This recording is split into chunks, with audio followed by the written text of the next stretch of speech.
कई बार ऐसा होता है कि फैमिली में सारे लोग बीमार हैं पर आपको कुछ नहीं होता।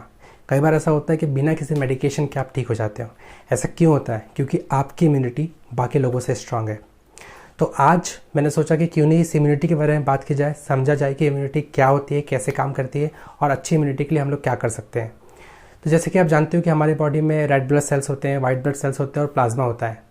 और जो वाइट ब्लड सेल्स होते हैं वो हमारी इम्यूनिटी बनाने में सबसे इंपॉर्टेंट काम करते हैं। जब भी आप ब्लड टेस्ट करवाते हैं तो आप देखेंगे उसके अंदर स्पेशली सीबीसी के अंदर एक मार्कर होता है डब्ल्यूबीसी काउंट। यदि डब्ल्यूबीसी काउंट बढ़ा हुआ है इसका मतलब है कि आपकी बॉडी ऑलरेडी किसी इन्फेक्शन से फाइट कर रही है। यदि डब्ल्यूबीसी काउंट कम है इसका मतलब है कि एक तो आप किसी इम्यूनो सप्रेशन ड्रग के ऊपर हैं या आपकी इम्यूनिटी वीक है। तो हमारा जो इम्यून सिस्टम है वो एक आर्मी की तरह काम करता है। जैसे हमारे देश के बॉर्डर पे आर्मी अपना काम कर रही है और हम बहुत सेफ फील करते हैं क्योंकि हमें पता है कि कोई है जो हमारी सुरक्षा कर रहा है, पर हम अपने इम्यून सिस्टम को बहुत लाइटली लेते हैं। थैंक गॉड स्पेशली इस सिचुएशन में अभी हमको समझ में आया कि हमारा इम्यून सिस्टम कितना इम्पोर्टेंट है।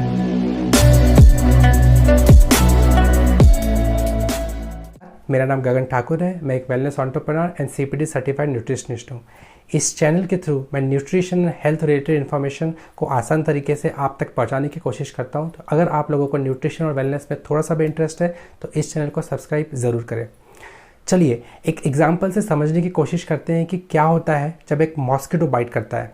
तो वो जो एरिया होता है वहाँ पे थोड़ा सा एक रेडनेस और रैशेस और लंप आ जाता है। गुड न्यूज़, इसका मतलब है कि आपकी इम्यूनिटी ठीक से काम कर रही है। इसको थोड़ा सा टेक्निकली जाके भी समझने की कोशिश करते हैं कि टेक्निकली वहाँ पे क्या होता है। तो हमारे जो वाइट ब्लड सेल्स है जिसको हम लोग ल्यूकोसाइट्स भी बोलते हैं, ये लार्ज नंबर में हमारी ब्लड एंड लिम्फेटिक नोड्स में प्रेजेंट होते हैं, लगभग 4000 से 10,000 in every microlitre of blood. Now इसको टू पार्ट्स में डिवाइड करते हैं, फेगोसाइट्स एंड लिम्फोसाइट्स। फेगोसाइट्स हमारे इम्यून सिस्टम को ट्रिगर करते हैं by sending macrophages and dendritic cells. So अगर आपकी बॉडी में कोई घुसपैठिया आ गया है, वायरस या बैक्टीरिया, मैक्रोफेजेस इन पैथोजेंस को डिस्ट्रॉय कर देते हैं उसको निगल के, फिर वो उसे ब्रेक डाउन करते हैं और वहाँ से उसका एंटीजन पता करते हैं। तो एंटीजन हर वायरस, हर बैक्टीरिया की एक यूनिक आइडेंटिटी है। जैसे हर एम्प्लॉय की एक एम्प्लॉय आईडी होती है, वैसे ही ये एंटीजन की जो इन्फॉर्मेशन है ये माइक्रोफेजेस लिम्फोसाइट्स को भेज देता है। और lymphocytes T cells and B cells produce करते हैं जो कि एक तरीके के प्रोटीन होते हैं। मैक्रोफेजेस ने ऑलरेडी पैथोजेंस को डिस्ट्रॉय कर दिया है, पर चांसेस आर कि पैथोजेंस के डिस्ट्रॉय होने के बाद भी वहाँ पे आसपास के जो सेल है वो इम्पैक्ट हो गए होंगे शायद तक। तो टी सेल क्या करता है, टी सेल उनको स्विफ्टली किल कर देता है, राइट। नाउ बी सेल्स और ज़्यादा B cells and helper T cells बनाते हैं जिनका काम होता है एंटीबॉडी तैयार करना एंटीजन की इन्फॉर्मेशन के आधार पर। सो इसको आप ऐसे समझ सकते हो कि अगर एंटीजन लॉग है तो एंटीबॉडी उसकी की। For every antigen there is an antibody that your immune system creates. Now ये एंटीबॉडीज एंटीजन से लिंक हो जाता है और उसे डिस्ट्रॉय कर देते हैं। मैंने ये इम्यून सिस्टम को बड़े सिंपल शब्दों में समझाने की कोशिश किया पर एक्चुअली ये इतना सिंपल नहीं है, ये बहुत बहुत बहुत ज़्यादा कॉम्प्लेक्स होता है। बैक टू मॉस्किटो, जो लंप या रेडनेस होता है वो एक्चुअली मैक्रोफेजेस को सिग्नल देता है कि यहाँ आपको अटैक करना है। और फीवर इसलिए आता है क्योंकि कुछ ऐसे बैक्टीरियाज एंड वायरसेस होते हैं जो हाई टेम्परेचर पे सर्वाइव नहीं कर सकते। ये भी आपके इम्यून सिस्टम का ही पार्ट है। चलिए अब समझते हैं कि इम्यूनिटी कितने टाइप की होती है। तो इम्यूनिटी एक तो होती है प्राइमरी, जिसको हम लोग इनट इम्यूनिटी भी कहते हैं, जिसमें आपके स्किन, आपका हेयर, जैसे आपके नोज़ में हेयर्स हो गए, ये सारी चीज़ें आती हैं, इसकी कोई मेमोरी नहीं होती। और एक होता है सेकेंडरी इम्यूनिटी जिसको हम लोग कहते हैं एडॉप्टिव इम्यूनिटी, इसकी अपनी खुद की एक मेमोरी होती है। प्राइमरी इम्यूनिटी हमें हमारी माँ से मिलती है, कहीं कट जाता है तो वहाँ पे अपने आप एक पपड़ी बन जाती है, वो इम्यूनिटी का की प्राइमरी इम्यूनिटी का पार्ट है। यदि आप किसी डस्टी माहौल में गए तो आपको म्यूकस हो जाता है और वो छींक आके वो डस्ट बाहर निकल जाती है, वो भी आपकी प्राइमरी इम्यूनिटी का ही पार्ट है। फीवर आना भी आपकी इम्यूनिटी का ही पार्ट है क्योंकि जैसे मैंने बताया कुछ पैथोजेंस हायर टेम्परेचर पर सर्वाइव नहीं कर पाते, इसलिए फीवर भी एक हमारी बॉडी का ही डिफेंस मैकेनिज्म है।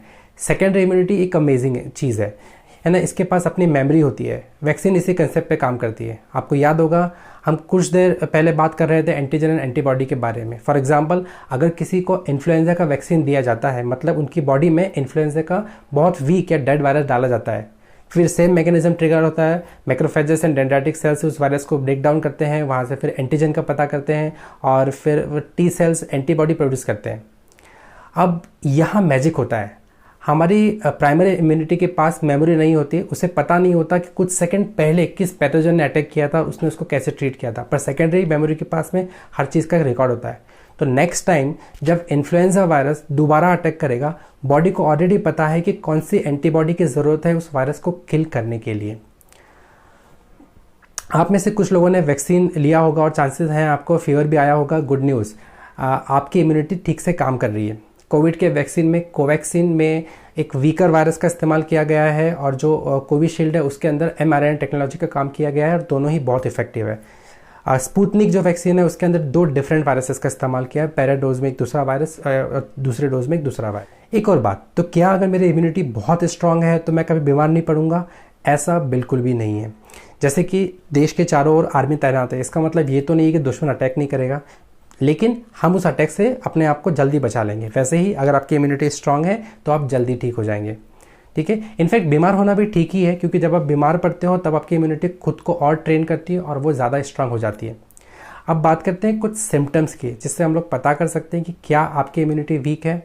जैसे कि अगर आप बार बार बीमार पड़ते हैं, जैसे कि एवरी मंथ या एवरी 2 मंथ, तो भी एक कारण है, ये हो सकता है कि आपकी इम्यूनिटी वीक है। आपको बार बार मेडिसिन की ज़रूरत पड़ती है ठीक होने के लिए। आप लंबे समय तक यदि बीमार रहते हैं, पुअर गट हेल्थ, यदि आपको कांस्टेंट एसिडिटी, एसिड रिफ्लक्ट, पेट साफ नहीं होना, हमारी 80% जो इम्यूनिटी है वो हमारे गट पर डिपेंड करती है। मैंने इसके लिए एक सेपरेट वीडियो बना रखी है, यहाँ कहीं तो भी आपको वो वीडियो दिख जाएगी, डिस्क्रिप्शन में भी दिख जाएगी, उस वीडियो को जाके ज़रूर देखिए, ये बहुत ही इंपॉर्टेंट इन्फॉर्मेशन है। फिर लो एनर्जी लेवल हो सकता है, एलर्जीज, मॉर्निंग में उठने के बाद में आपको छींक आती है, आंखों से पानी निकलता है, आंखों में खुजली होना, ये सारी चीज़ें एक वीक इम्यूनिटी का जो है सिम्टम हो सकता है। प्लीज़ अपने डॉक्टर से आप इस चीज़ के बारे में चेक कर सकते हैं। ना कुछ चीज़ें जिनको अवॉइड करनी चाहिए, ओवर मेडिकेशन। कभी कभी ऐसा होता है कि हम लोग हर चीज़ के लिए इतना सारा मेडिकेशन लेते हैं कि हम अपने इम्यून सिस्टम को मौका ही नहीं देते खुद को प्रिपेयर करने के लिए, ट्रीट करने के लिए। ये मैं नॉर्मल डेज की बात कर रहा हूँ, पर स्पेशली अभी कोविड के टाइम पे मैं रिक्वेस्ट करूँगा, अगर छोटा सा भी कोई सिम्टम है तो प्लीज़ अपने डॉक्टर से कंसल्ट करिए। नो टू रिफाइंड शुगर, क्योंकि रिफाइंड शुगर जो होती है वो आपके इम्यूनिटी सिस्टम के लिए बहुत ज़्यादा डेंजरस है। तो आप उसकी जगह पे शहद का इस्तेमाल कर सकते हैं, गुड़ का इस्तेमाल कर सकते हैं, कोकोनट शुगर, डेट सिरप, इन सब का इस्तेमाल कर सकते हैं। ऑक्सीडेटिव स्ट्रेस भी हमारे इम्यून सिस्टम को कमज़ोर करने के पीछे एक बहुत बड़ा कारण है। तो ऑक्सीडेटिव स्ट्रेस के ऊपर मैंने ऑलरेडी एक वीडियो बना रखी है, जो कि आप डिस्क्रिप्शन में आपको मिल जाएगी, वो ज़रूर वीडियो को देखिए और समझिए कैसे काम करता है। विटामिन सी जो है, it's a very potent antioxidant, और एसेरोला चेरी विटामिन सी का बेस्ट सोर्स माना जाता है। तो अगर आप फ्रूट से लेते हैं विटामिन सी तो बहुत अच्छी बात है, लेकिन मेरा एक सजेशन रहेगा कि फ्रूट्स आप दिन भर में बार बार लेते रहें। और यदि एक सप्लीमेंट ट्राई करना चाहते हैं जो मैं पर्सनली यूज़ करता हूँ, वो है Nutrilite vitamin C extended release, क्योंकि ये एक ऐसा सप्लीमेंट है जो एकदम से आपको विटामिन सी का शॉट नहीं देता, ये 8 घंटे तक कंटिन्यूसली आपकी बॉडी में विटामिन सी रिलीज़ करते रहते हैं। ना before we end this video, मैं आपसे एक और बात करना चाहता हूँ। आपको जो स्क्रीन पे दिख रहा है, इसे बोलते हैं इलनेस वेलनेस कंटिन्यूम। यहाँ पे आप रेटिंग्स देख सकते हो, तो आपको अपने आप को रेट करना है on the basis of 1 to 10। अगर आपको लगता है कि आपको कोई प्रॉब्लम नहीं है, आप कंफर्टेबल हो, आप बहुत हेल्दी भी नहीं हो पर कुछ प्रॉब्लम भी नहीं है, तो you can rate yourself 4, 5, 6। It's called comfort zone. अगर आपको लगता है कि आपको न्यूट्रिशन के बारे में जानकारी है, आप प्रॉपर्ली एक्सरसाइज करते हैं, you are taking care of your body, then you can rate yourself towards the right. और अगर आपको लगता है कि आपको कोई प्रॉब्लम है, आपका डाइजेशन ख़राब रहता है, आप बार बार बीमार पड़ते हो, तो you can rate yourself in the left side. Now मैं चाहता हूँ कि आप अपने आप को रेट करें और मुझे कमेंट में बताएं कि आपने खुद को क्या रेटिंग दी है। और यदि आप लोग 4, 5, 6 पे हैं तो आपका एम होना चाहिए कि उससे आगे बढ़ें। यदि आप उससे कम हैं तो पहले आपका एम होना चाहिए कि आप 4, 5, 6 पे पहुँचें। एक और चीज़ मैं बताना चाहता हूँ कि आप कभी भी जहाँ पे हैं वहाँ पे हमेशा नहीं रहेंगे अगर आप कुछ नहीं कर रहे हैं तो। You need to keep on working, ताकि आप वहाँ पे रहे और उससे अच्छी जगह पे जाए। तो आई होप ये वीडियो से आपको हेल्प हुई होगी। अगर आपके कोई सुझाव सजेशन है तो आप कमेंट में लिख सकते हैं, मैं सारे कमेंट चेक करता हूँ, रिप्लाई करता हूँ। आप मुझसे इंस्टाग्राम पे भी कनेक्ट कर सकते हैं ताकि हम लोग डायरेक्टली कॉन्वर्सेशन कर सकें। अगर अच्छा लगा तो अपने दोस्तों के साथ में शेयर करें। Thank you. Stay healthy, stay home, stay safe.